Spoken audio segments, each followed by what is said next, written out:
Hey everybody, it's Angela, and I am doing kind of an altered cookbook today. And I have this old cookbook that I got at a flea market for $1, and I am going to turn it into half junk journal, or a quarter junk journal really, and then part of it as a box to store recipes in. And so I'm going to use envelopes inside the box to help keep them in order and everything. And so I'm using the an envelope for the template. And this is kind of an idea that I had and I wanted to try out. So this is kind of a prototype, and I do a lot of things wrong or the hard way. So you're going to be able to learn from my mistakes. And one of my first mistakes was that I only left about 1/8 of an inch around. So really I should have had a bigger book so that I could make a larger cavity for doing this particular with using those envelopes. And they're just like the smaller size check envelopes because they did fit a recipe card in it.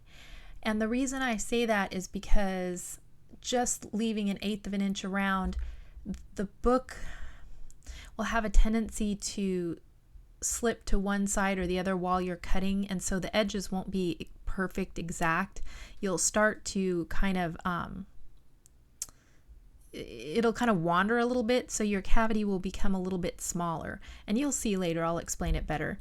And the other thing I recommend is that you take the time to put in a new blade into your X-Acto knife when you do something like this, because this is going to be, it's a little bit of work to cut all these pages out. And so those blades that you have that you actually never put into your X-Acto knife, it's time to get those out and actually put a new one in. And I actually use 2 new blades while doing this. And you see how I'm using that dish to kind of hold up the front of the book, and that keeps the spine from sagging over to one side. I want to keep the spine straight up and down so that my cuts kind of stay straight up and down. But even with that, it has a tendency to wander a little bit. And that's why I'm suggesting that, or recommending that you make a larger cavity than what you actually want. Maybe leave yourself a 1/4 to a 1/2 inch spacing from your envelope all the way around. And so I'm just going to keep doing this. I'm going to keep cutting around and removing those interior pages, because we're just going to make a box essentially in the rest of this book. And so you just keep cutting, and I kind of follow my line, trying to keep the spine straight up and down as much as possible. And I'm pressing really hard, and I can do about 1/4 of an inch at a time with these cuts. So you do about 1/4 of an inch, you remove those pages, and then you do the process again. And so it is a little tedious, and it takes a little bit of strength in the hands. So I don't know, there's probably a better way to do it. I've never researched making one of these, so you might try that, but this is the way that I did it. And then when you're done cutting out all the things, you don't have to glue each page together. You just glue it from the outside. And I'm using a clear matte gel medium, and I'll show you the bottle here in a second. And you coat the outside and the inside of your cavity with this matte medium. And my second, there it is, the Liquitex matte gel medium. And then I'm just setting something heavy on it. And the second issue I had was the fact that I actually glued it down to the back cover because I wanted it to be a box, but I forgot that I really wanted to cover that back cover. So I do kind of have to pop it up later, and I'll explain that more when I get to it. And then I'm taking my envelopes and I've sealed them shut, and now I'm cutting off about 1/8 of an inch off the top of each one. And I'm using enough envelopes to fill the cavity up by about almost a half, or just under a half. And that way, I can fill it with all kinds of stuff, and it'll have room to expand in that box. So I'm cutting the tops off. And that just makes a nice little envelope that a recipe card or newspaper clipping or magazine recipe will fit in. So there are all my envelopes. And for this, I'm using a wide score tape, and you're just going to put it in the center of each of the envelopes. You don't go to the edges. You want to leave the edges free so that it will expand like an accordion file. And so you just put the score tape in the center. And this also, another thing to keep in mind is as you remove the backing and stick these together, even though you try to get them lined up perfect, they'll have a tendency to wander a little bit too as you try to place them. And they look pretty good, but they wander a little bit. And then if you're cutting the cavity, the hole in the book, and it wanders a little bit, that's where you definitely need more than 1/8 of an inch of wiggle room. So you can see how once you do that, you get an expandy file out of it. So there, I'm just going to keep layering these up and trying to keep them as straight and even as possible. And yeah, the hardest part is just cutting the cavity, just because it's a little, a little physical to cut all those pages out. And so, there's actually quite a few pockets that I'll be able to use in this, and save different recipes and clippings and things that I find in the newspaper that I want to try, and I can just put them in here until I get around to actually trying them. So now that it's dry, you can see it's made a nice little box in the back of the book. And now I'm going to use the front of the book as a junk journal, and I want to add stuff in there. So in order to give myself room to make additions, I need to remove some pages and leave some gaps. So what I do is I leave 2 pages or 3 pages in, and then I take about 3 pages out. And then I leave 3 pages in, then take 3 pages out. And you just kind of keep flipping through, taking some pages. And I'm trying to leave some that have, little illustrations. There's not many illustrations in this book, but I try to leave a few in there. And then if I need to take more pages out later, I can, but, I don't want to take out too many until I see how it goes together. So there you can see the little gaps I have. And that way I can add stuff in there without the book splaying out too fat. And so now I want to cover the outside of my book, and this is the second place where you really want to use a really sticky tape or a score tape, just because this is going to get handled a lot, and I really want this to stay stuck down. So I'm kind of going all out, because usually I don't use this much score tape just because it's expensive, but for this application, this is what it's made for. It's just really good for doing this. So I go ahead, I kind of use my dental pick to get that backing off. It helps better than my nails are pretty short because I do a lot of gardening and stuff. So here's the paper I'm going to use to cover the front and back of my book. So I just used a bone folder and got it adhered down really well. And then I'm going to put score tape around the edge to help stick that edge when I fold it over. So I'm using just a little bit narrower score tape to do that. Removing the backing. And then for the corners, to help fold the corners, you just kind of slit the corner and then cut a little triangle off the end. And then I use my bone folder to kind of help press it around. That gives a nice crisp edge. Then I do the same thing on the other side, and I use the bone folder to kind of help fold it over. And then I use the book to help kind of fold over that long end. And that gives me a nice crisp corner. And then I'm just adding a little bit of adhesive where it overlaps there. And that's just a little bit of Fabri-Tac that happened to be on my desk. And because you can see my edge when I folded it over didn't cover quite all of that score tape, I'm just putting a little piece of wax paper there so it doesn't stick to the next page here until I cover the inside. And then for the binding, I am going to use some duct tape. This is just some nice bright red duct tape, and I'm overlapping the paper I just put down. And I'm making sure that gets stuck really well and folding it over onto the binding. And then I'm going to make a couple little slits here. And I am going to kind of poke that down into the spine because this book is, kind of has that little open spot. And you'll see here, I'll hold it up when I go to fold it over. So there I fold that over to the inside of the book. And I'll do the same thing with this side.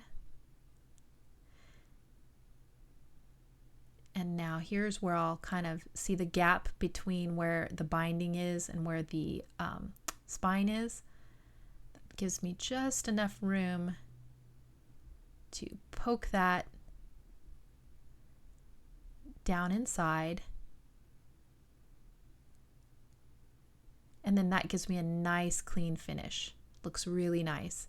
So I'm going to do the same thing to the other side, and then I'll put an extra piece of duct tape down the middle. So I was going to put it down the spine there, but I wanted to do the other side first, and then I put one more piece right down the center of the spine, and then I covered the inside edge.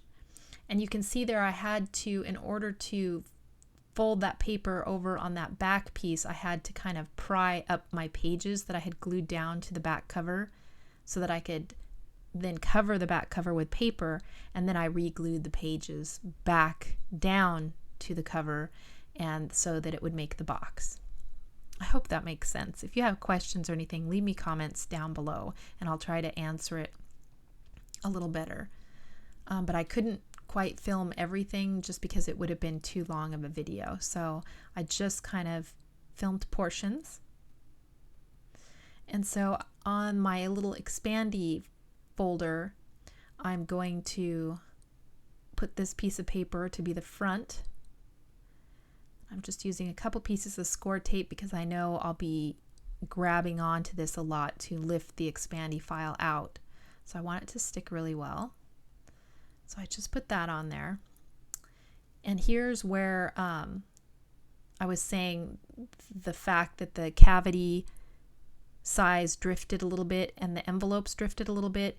They're too tight. Once I put this in here, you'll see it's a little bit too tight on the edges on the two sides. So it wants to bind a little bit. And so that was kind of perturbing me, and I didn't quite know what to do, and so I actually trim the edge off, and you'll see here when I show you. So here's the finished book, and I used Recipes chipboard piece from Saw Crafters that I just embossed with some teal embossing powder, and then I have 3 refrigerator magnets and a little seam binding bow. And yeah, I put the refrigerator magnets on some labels that I stuck down on there first. So it just says what's cooking, then it has a cherry pie, and I think it says let's eat in that bottom refrigerator magnet. And I thought that turned out really cute. Nice, clean, and simple. And then when you open the book, I did start decorating it.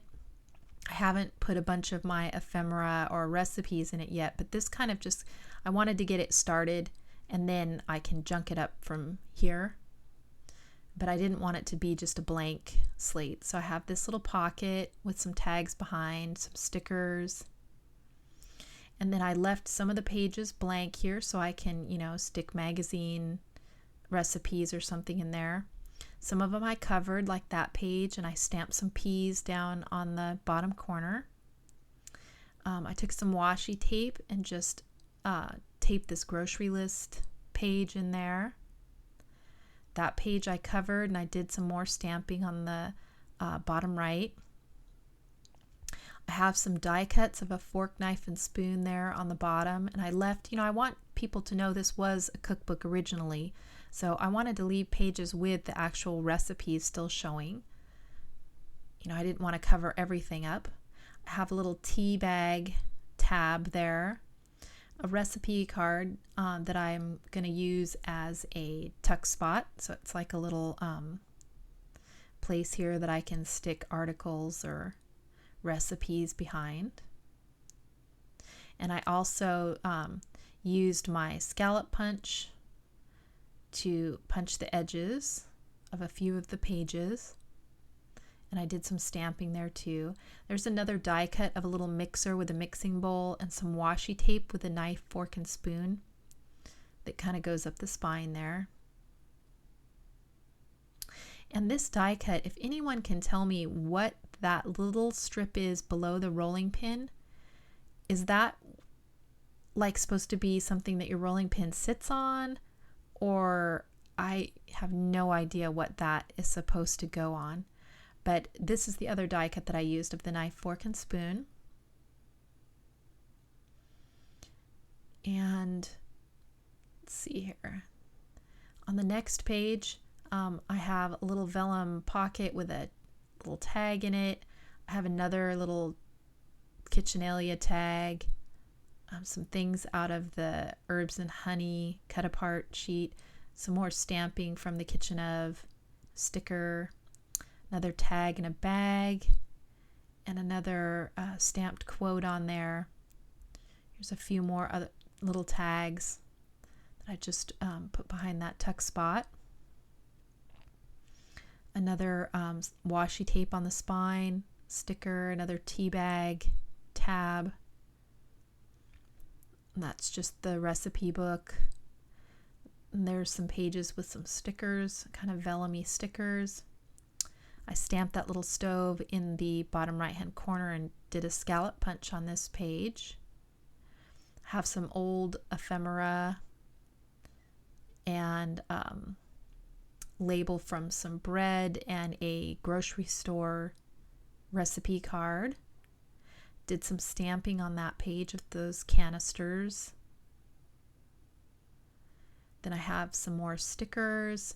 I have a bread tab at the top of that page. And then I've just covered that one with some fork, knife, and spoon paper. Another recipe card to use as a tuck spot. And another page with some scallop punching. And another one of those die cuts with the mixer and the mixing bowl and a tea bag tab. And more of the knife, fork, and spoon die cuts. Another tuck spot with a milk jar and some bread tab. And then just some random tags that I had that I stuck in there. Some more stamping and a post-it note that says recipe notes on it. Some vintage green stamps. Another stamping cookie jar. Another little recipe card that I'm using as a tuck spot. And then also that's another scallop edge punch.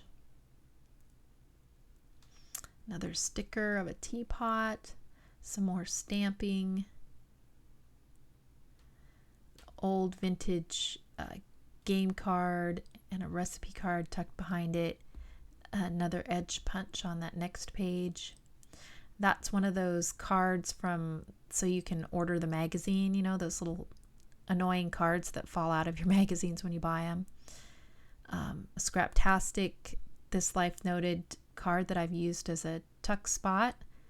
Another tag in a pocket. Another tag there. And that's the end of the junk journal portion. And then there is my little expandy folder. And you can see I have just cut the top edge off the envelopes to give myself more wiggle room. And my recipe cards still fit in there just fine. It still works fine as an expandy file even without that other edge. And I've just tucked in a bunch of recipe cards and things, and some that are filled out, some that are blank. And that just gives me a lot of room to put all kinds of, like some of those are grocery store recipes, things out of magazines, and there's just lots of pockets here.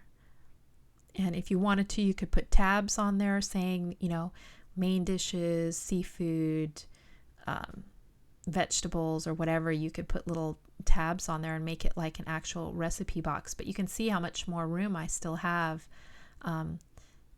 in there to put more stuff in those expandy files. I haven't filled up the box portion yet. So anyhow, this is my kind of prototype idea, and it was a lot of fun to make. And like I said, there's some things I would change. So you guys hopefully will get the benefit of learning from some of the mistakes that I made along the way. But anyhow, I love how it turned out. And thank you guys so much for watching. I know I had to run through this pretty quickly in order to keep my video from getting too long. So if you have questions, just leave them in the comments below. Okay guys, talk to you later. Bye.